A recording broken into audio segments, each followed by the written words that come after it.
senti, oggi mi trovo a Oristano e sono tornato a trovare un amico, Alfonso Canfora. Ciao a tutti. Come stai, Alfonso? Bene, grazie. Un po' di entusiasmo, dai, che il nostro pubblico poi dice, qui bisogna essere più allegri. Certo. Sono tornato a trovare Alfonso perché ci aveva promesso una cosa importantissima. Lui è un artigiano abbastanza fuori dal comune, perché comunque produce con le sue mani delle cose che solitamente gli artigiani non producono. In questo caso, per esempio, parliamo delle maschere, le maschere della Sartiglia, ma realizzate in un modo molto particolare. In che modo, Alfonso? Allora, un modo innovativo ed è stato creato appositamente per poter non ledere, qualora nasca un'attività di questo genere, non ledere chi già ha un'attività similare.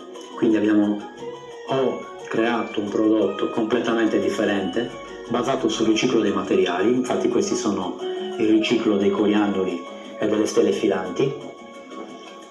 Possono essere fatte in diverse dimensioni. Cioè, se non ho capito male, i coriandoli e le stelle filanti che solitamente i ragazzini durante il carnevale buttano, io sono andato... è un materiale che si perde, perché praticamente va proprio al macero, lo frantumano. Invece Alfonso è andato lì, pensate, a recuperare di notte, proprio quelli della Sartiglia. Sì, proprio in piazza a Roma, in piazza Eleonora sono andato, mi sono raccolto delle buste e le utilizzo per poter rifare queste cose, sempre mischiate alla vetroresina, che è il materiale che consente di plasmare questo tipo di forma. Di forma, perché comunque il vetroresina cioè praticamente lega tutto quanto e lo rende lo amaga, diventa un tutt'uno. Però io non utilizzo delle normali tecniche, ho messo a punto delle mie tecniche, ok? Non lavoro solamente su un prestampo, è una fase molto particolare che mette in condizione i coriandoli di essere coperti l'uno con l'altro, e anche le stelle filanti.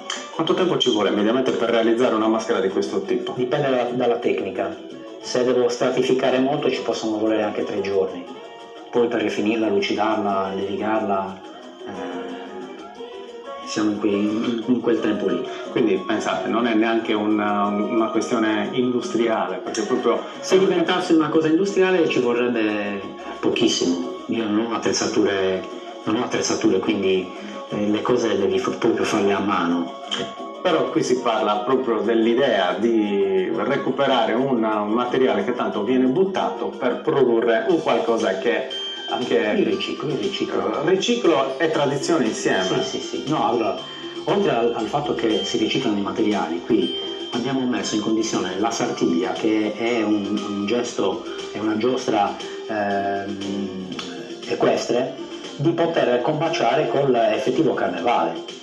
Quindi la maschera ha il compito di assolvere il cavaliere, di metterlo in condizione di essere mascherato, ma mascherato da carnevale, capito? Corre con tutte e due le cose insieme, corre da cavaliere ma anche in veste carnevalesca. Cioè praticamente in faccia a un elemento del carnevale. Sì, esatto. Quindi ecco l'innovazione dove è stata.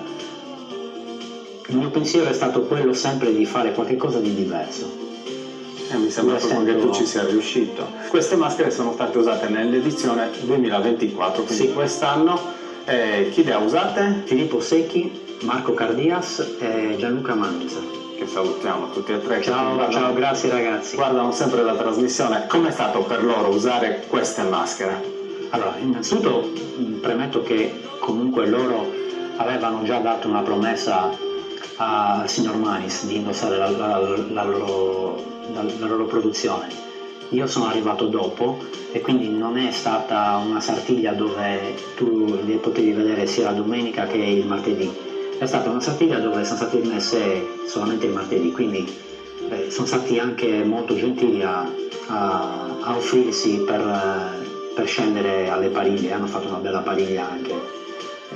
Quindi le hanno usate durante le pariglie? Durante le pariglie, perché... Notate il rispetto per il signor Manis, cioè qui lui ha detto dall'inizio non vuole assolutamente creare problemi a chi lo fa veramente da tanto tempo questo lavoro, il suo è soltanto una cosa che sta facendo per creare qualcosa di diverso. Per creare un indotto nuovo, diverso da quello che è l'indotto del signor Manis.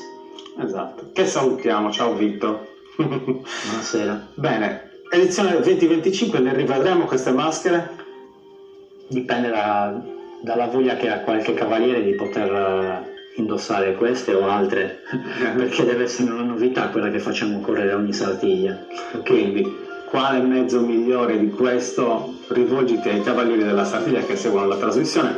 Chi volesse indossare una di queste maschere, comunque delle maschere nuove fatte da Alfonso, perché no? Potete cercarlo, lui è a disposizione, perché comunque mette in gioco la sua, diciamo, la sua capacità al servizio anche della Sartiglia, per fare in modo che ci siano delle cose nuove. Sì, un po' di innovazione in questa nuova Sartiglia o nelle prossime. Queste per esempio sono delle maschere che hanno corso alla Sartiglia non pochi anni fa. Questa, in che anno ha corso questa? Nel 2009 se non sbaglio, 2008-2009. Fu portata alla Sartiglia da Gabriele Pinna, Gianni Murruzzo e Peppino Pinna.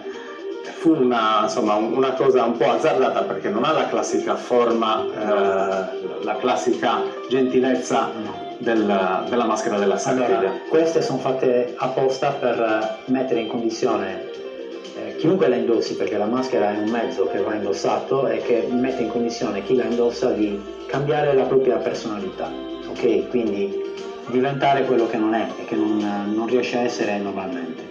Questa è una maschera praticamente che mette in luce la valentia sarda. È la maschera del valente. Abbiamo identificato uno status e l'abbiamo associato a un volto molto severo, duro. Valente vuol dire in sardo, non vuol dire bullo come attualmente lo fanno apparire, ma valente vuol dire persona valorosa, ok? Che si fa rispettare e che viene soprattutto rispettato dagli altri, quindi non è assolutamente un delinquente e quindi ho creato queste maschere per mettere in condizione loro di essere ancora più valorosi di quello che erano durante le giostre precedenti, ecco. Quindi viva San Valentia! Sì, quella bella però. Sì, quella bella. Bene Alfonso, io ti ringrazio per quest'altra tua testimonianza e ti prometto che torneremo ancora, soprattutto a parlare di maschere della Sartiglia quando ci sarà il periodo proprio della Sartiglia, e faremo vedere anche le maschere dei sughi pomodori, pensate, realizzate con la stampante 3D. Sì. Ok, sì. Non diciamo altro, ci rivedremo presto. Grazie Alfonso, qualcosa da aggiungere? Niente. Visto, ho già studiato, grandioso, si biocrazia.